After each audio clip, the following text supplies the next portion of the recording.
gives us hope. Some people may ask you, Christian life is very hard.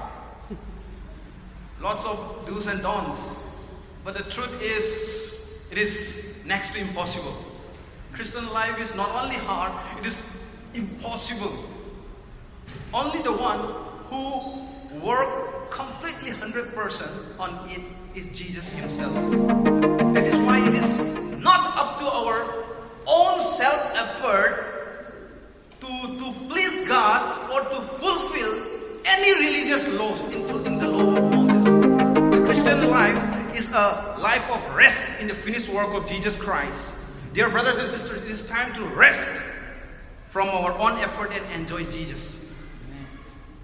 The devil really hates this gospel of grace because he knows that it causes the believers to live a life abundantly.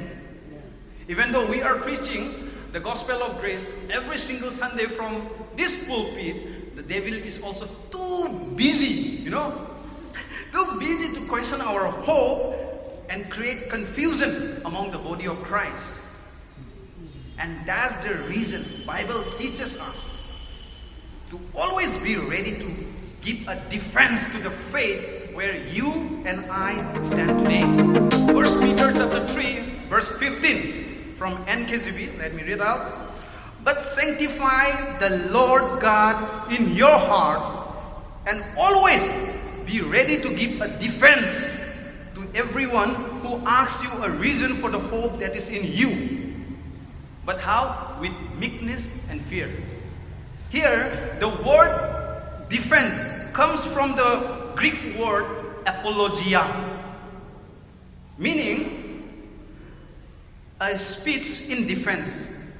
Let's not forget, a speech in defense of what one has done or of truth which one believes. Remember, no physical defense involved here. In speech,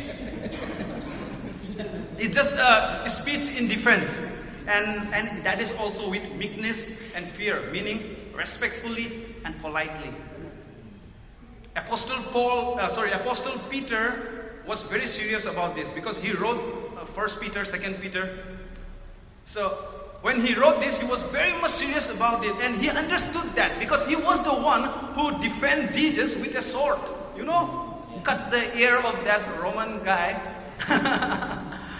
So he was very much serious about it when he talked about defense our faith. So that is completely based on speech, not in action. Let's not fight, okay? We can also see the formal use of this word defense in Acts chapter 22 verse 1 by Apostle Paul. You can see Paul defends at Jerusalem, as well as you can see in 1 Corinthians chapter 9 verse 3 when he was accused by the people of Corinth. So many Christian scholars call this act of faith defense as Christian apologetics. However, we believe that Christian life is completely based on the grace of Jesus Christ. That's why I call it today's topic as grace apologetics.